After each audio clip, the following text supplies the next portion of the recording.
ብፁዕ አባ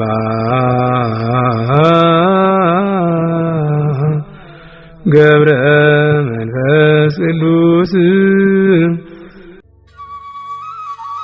በስመ አብ ወወልድ ወመንፈስ ቅዱስ አሐዱ አምላክ አሜን። አቡነ ገብረ መንፈስ ቅዱስ አባታችን የአቡነ ገብረ መንፈስ ቅዱስ አባቱ ስምዖን ይባላል። እናቱ ደግሞ ከነገደ ብንያም ስሟ አቅሌስያ ይባላል። ወላጆቻቸው በእግዚአብሔር ፊት ደጋጎች ነበሩ። አቅሌስያ መክና ልጅ ባለማግኘቷ እያለቀሰች 30 ዘመን ኖረች። ከዕለታት በአንድ ቀን ወደ ቤተ ክርስቲያን ገብታ የአብ የወልድ የመንፈስ ቅዱስ ስዕል ካለበት ፊት ለፊት ቆማ እባክህ ጌታዬ አንተን ደስ የሚያሰኝ ፈቃድህን የሚፈጽም ንጽሕናን የሚወድ ልጅ ስጠኝ ብላ ጸለየች። ያን ጊዜ ከስዕሉ ቃል ወጥቶ ስልጣኑ ከሰማይ ከፍታ ከፍ የሚል ንጽሕናው ከቅዱስ ሚካኤል ከቅዱስ ገብርኤል የሚተካከል ክህነቱ እንደ መልከጼዴቅና እንደ መጥምቁ ዮሐንስ እንደ ነቢዩ ኤልያስ የሆነ ልጅ እንቺ ተቀበይ አላት። ከዚህ በኋላ አቅሌስያ መጋቢት 29 ቀን በ852 ዓመተ ምህረት ጸነሰች።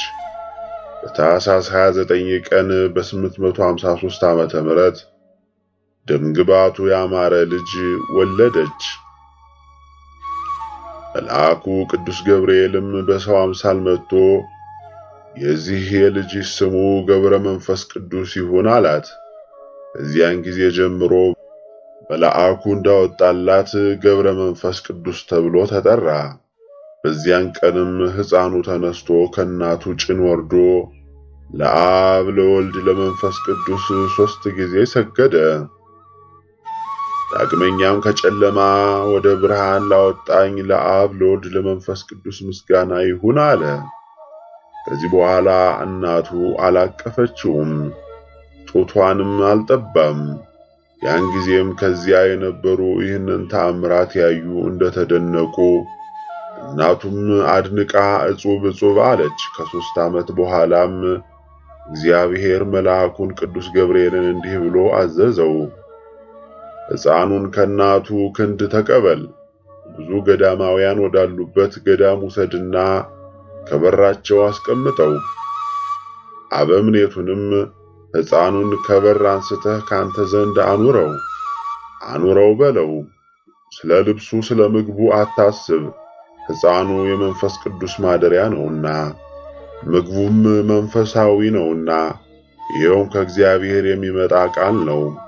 ሰው በእንጀራ ብቻ እንዳይኖር አውቃለሁ እንዳለ ማቴዎስ ምዕራፍ 4 ከቁጥር 4፣ እንዲሁም ዘዳግም ምዕራፍ 8 ከቁጥር 3። የእግዚአብሔር መልአክም ሕፃኑ ወዳለበት ወርዶ ሕፃኑን ከእናቱ ክንድ ወስዶ ሴት ልጇን እንደምታቅፍ በክንፍ አቅፎ፣ ከዚያ የነበሩ ሰዎችም የእግዚአብሔር መልአክ ሕፃኑን በክንፍ አቅፎ ሲወስደው ባዩ ጊዜ ደነገጡ። እስከ 7ቱ ሰማያት አውጥቶ ወደ እግዚአብሔር አቀረበው። እግዚአብሔርም ሕፃኑን ባረከው። ሁለተኛም እግዚአብሔር መልአኩን እንዲህ አለው፣ ወደ እናቴ ወደ ማርያም ውሰደውና ትባርከው። ዳግመኛም ከአዳምና ከሔዋን ሄሮድስ እስካስፈጃቸው ሕፃናት ድረስ ወደ እነሱ ቅዱሳን ውሰደውና ይባርኩት። የሰጡትንም ጸጋ አይተው እንዲያመሰግኑኝ። ያን ጊዜም ወደ እመቤታችን ወሰደውና ሳመችው፣ ባረከችው። ዳግመኛም ወደ ቅዱሳን ሁሉ ወሰደውና ሰላም አሉት። ዳግመኛም መልሶ ወደ እግዚአብሔር አቀረበው። መድህን ጌታም እንዲህ አለው፣ ሕፃን ገብረ መንፈስ ቅዱስ በመንግስቴ ከኔ ጋር ትነግሳለህና ደስ ይበልህ። በርታ፣ የሚደርስብህን ሁሉ ታገስ። ብዙ ነፍሳት ባንተ ምክንያት ይድናሉ እና ሰላሜ ካንተ ጋር ይሆናል። ከዚህም በኋላ አባ ዘመደ ብርሃን ወዲያውኑ ተነስቶ ነገሩ እውነት እንደሆነ ያውቅ ዘንድ ፈጥኖ ወጣ። መልአኩ እንደነገረው ሕፃኑ ከበር ተቀምጦ ፈገግታን ተሞልቶ አገኘው። ፈገግ ብሎ ደስ ብሎትም ለእግዚአብሔር ሰገደ። ሕፃኑንም አንስቶ ስሞ ታቅፎ ወደ ቤቱ አገባው። በፍቅር በስነ ሥርዓት አሳደገው። መዝሙረ ዳዊትን፣ ቤተ ክርስቲያን የምትቀበላቸው መጻሕፍት ሁሉ አስተማረው። ትምህርቱን በጨረሰ ጊዜ ማዕረገ ድቁና ይሰጠው ዘንድ ስሙ አብርሃም ወደሚባል ሊቀ ጳጳስ ወሰደው። ጳጳሱም እጅግ ደስ አለውና ባረከው። ማዕረገ ድቁናንም ሾመው። እንደ ቀዳሚ ሰማዕት ቅዱስ እስጢፋኖስም ጸጋ ሞገስን የተሞላ ሆነ። ከጥቂት ዘመንም በኋላ እንደ እንጦንስ አስኬማን ሰጠው። ወገቡንም በማቅ ታጠቀ። ከጥቂት ዘመን በኋላ ቀሰሰ። በጾም በጸሎት ተጠምዶና ተወስኖ ኖረ። መድኃኒታችንም በወንጌል ሰውነቱን ሊያድናት የሚወድ ይጥላት፣ ስለኔ ሰውነቱን የጣላት ያገኛታል ያለውን በማቴዎስ ወንጌል ምዕራፍ 10 ከቁጥር 39 ያለውን ቃል አሰበ። ከሰው ተለይቶ በገዳም ብቻውን ኖረ። እንደ ሐዋርያትም የተአምራትና የፈውስ ሀብት ተሰጠው። ስለዚህ አጋንንትን ከሰዎች ሲያወጣ፣ ድውያንን ሲፈውስ፣ ለምጻሞችን በቃሉ በጸሎቱ ያመኑ ከደዌያቸው ሁሉ ይፈወሱ ነበር። ዜና ትሩፋት በዓለም ተሰማ። ከዕለታት በአንድ ቀን መልአኩ ቅዱስ ገብርኤል አባታችን ወዳለበት መጥቶ ቀድሞ ወደ ሰማይ እንዳወጣሁህና ወደ ሰማይ ላውጣህ አለው። በክንፉ ታቅፎ ወደ እግዚአብሔር አቀረበው። ጌታችንም አለው። በክንፉ ታቅፎ ወደ እግዚአብሔር አቀረበው። ጌታችንም እጁን ዘርግቶ ባረከው፣ እንዲህም አለው፣ በጸሎትህና በአማላጅነትህ ከሲኦል የምታወጣቸው ብዙ ነፍሳት አሉ። ከሰው ተለይተህ ወደ ጫካ ግባ፣ ከአንበሶችና ከነምሮች ጋር ኑር። እነዚህም ቁጥራቸው አንበሶች 60 ነምሮችም 60 ናቸው። አባታችንም አቡነ ገብረ መንፈስ ቅዱስ ጌታችንን እንዲህ አለው፣ የሰጠኸኝ እነዚህ አንበሶችና ነብሮች ምን ይመገባሉ?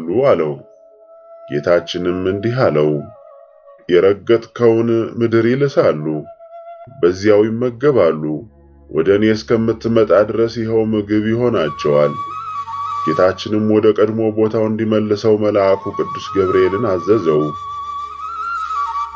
ከዚህ በኋላ ከራሱ እስከ ጽሕሙ እስከ እግሩም ድረስ ጸጉር በቀለበት። ጸጉሩም 1 ክንድ ከስንዝር ይሆን ነበር። ቅዱሱ ግን ሰውነቱን ከቀን ወደ ቀን በልዩ ልዩ ገድል ይቀጣት ነበር። ስለዚህም በእግዚአብሔር ዘንድ ሁል ጊዜ በክብር ላይ ክብር ይጨመርለት ነበር። ተአምራትንና ድንቅ ድንቅ ሥራንም መስራት፣ በድውያንም ላይ ፍጹም ፈውስ ተሰጠው። ቅዱሱም ከሰው ተለይቶ ወደ ጫካ በመግባት በዚያም ኖረ። በበጋው ሐሩር በክረምቱ ቁር እየተሰቃየ ራቁቱን ኖረ። ወገቡንም በማቅና በሰንሰለት ታጥቆ ከቅዝቃዜውና ከሙቀቱ የተነሳ ሰውነቱ አልቆ አጥንቱ ደርቆ ነበር። ሰውነቱም ከእግዚአብሔር ፊት ራቆትሽን ትቆሚያለሽና እወቂ፣ ጽኚ፣ በርቺ፣ ጨክኚ ይላት ነበር። እንዲህ ባለ ሥራም በጾም በጸሎት በስግደት በብዙ ትጋት ቀንም ሌትም ጽሙድ ሆኖ ኖረ። መላእክት እየመጡ ይጎበኙት ነበር። አትክልት ውሃም አይጠጣም አይመገብም ነበር። በእውነት ቅዱስ አቡነ ገብረ መንፈስ ቅዱስ እንደ መላእክት ሆኖ ኖረ። እንዲህ እየተጋደለ በግብጽ 300 ዓመት ኖረ። አቡነ ገብረ መንፈስ ቅዱስ ከዚህ በኋላ ወደ ኢትዮጵያ መጥቶ በዝቋላ ገዳም እህል ሳይበላ ውሃ ሳይጠጣ ልብስ ሳይለብስ 262 ዓመት ራቆቱን ኖረ። ኑሮም እንደ ሰው አልነበረም፣ በምድር ላይ እንደ መላእክት ኖረ። ቅዱሱ አባታችን በቅዱስ ገብርኤል መሪነት ነምሮች፣ አንበሶች አጅበውት ኢትዮጵያ ሲገባ በዝቋላ ተራራ ላይ በደመና ተጭኖ መጥቶ ያረፈው በዚሁ ተራራ ላይ ነበር።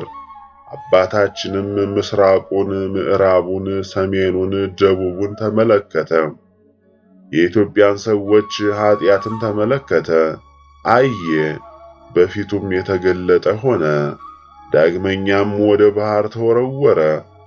ከቁልቁልም ተዘግዝቆ ከባህር እንዳልወጣ በእግሬም እንዳልቆም በሕያው ስምህ እምላለሁ እያለ 40 መዓልት 40 ሌሊት ቆየ። ስምህን የጠራ መታሰቢያን ያደረገውን እምርልሃለሁ የሚል ቃል ከሰማይ ወደ አባታችን መጣ። አባታችንም መላ ኢትዮጵያን ካልማርክልኝ ከባህር አልወጣም ብሎ ቅዱስ አባታችን በራሱ ተተክሎ 100 ዓመት ከአጋንንት ጋር እየተጋደለ ኖረ። ከዚህም በኋላ ጌታችን ለፍጥረቱ አይጨክንምና መጥቶ ቆመ። ቅዱስ አባታችንንም ተነሳ፣ ውጣ፣ መላው ኢትዮጵያን ምሬልሃለሁ አለው።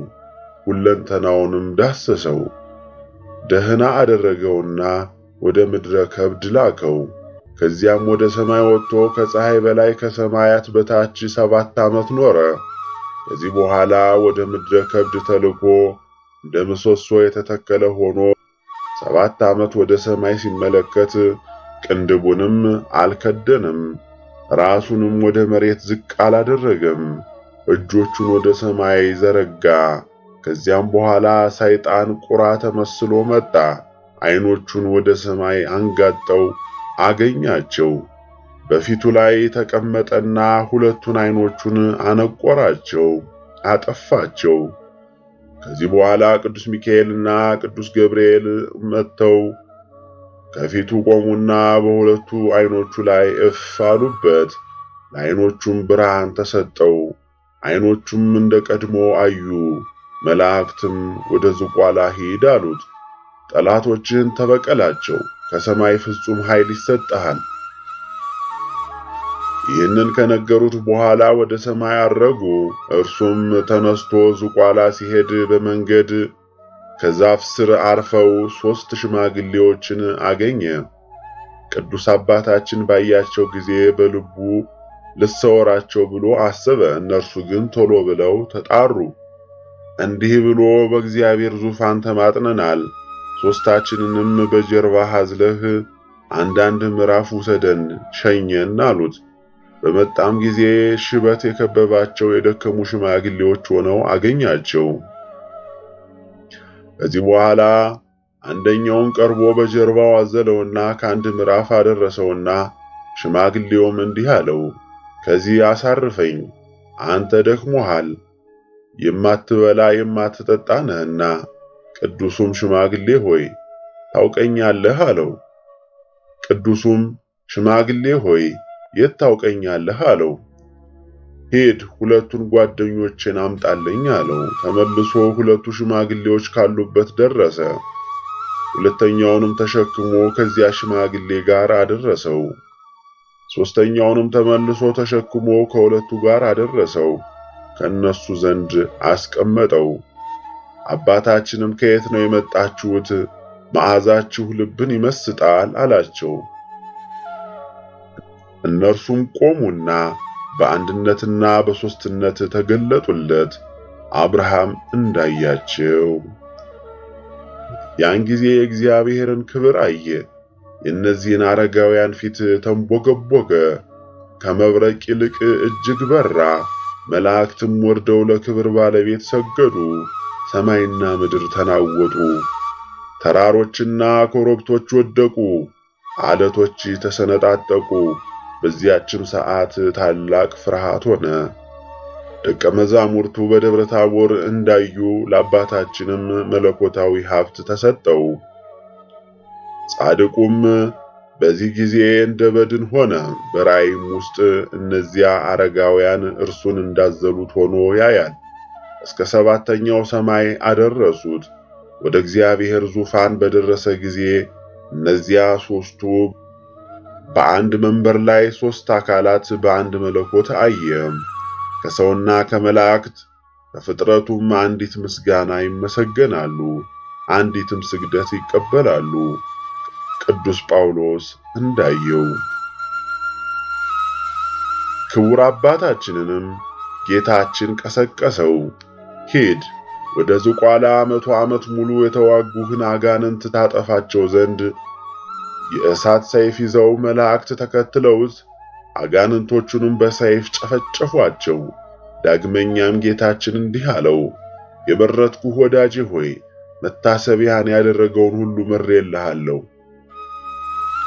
የምምርልህ ብቻውን አይደለም፣ እስከ 15 ትውልድ ድረስ እምርልሃለሁ። ለወዳጄ ለአቡነ ኪሮስ ቃል ኪዳን እንደሰጠሁት ለአንተም 3 እጥፍ ቃል ኪዳን ይሁንልህ ብሎ ጌታችን በማይታበል ቃሉ ለአባታችን ለአቡነ ገብረ መንፈስ ቅዱስ ይህንን ቃል ኪዳን ገብቶለታል። ዳግመኛም አባታችንም ጌታችንን አቤቱ የኢትዮጵያን ሕዝብ አንድ ሳታስቀር በሙሉ ማራቸው አለው። ጌታችንም አባታችንን እነሆ የኢትዮጵያ ሕዝብ በሙሉ አስራት እንዲሆን ሰጥቻለሁ፣ እንደወደድክ ለአንተ ይሁኑህ።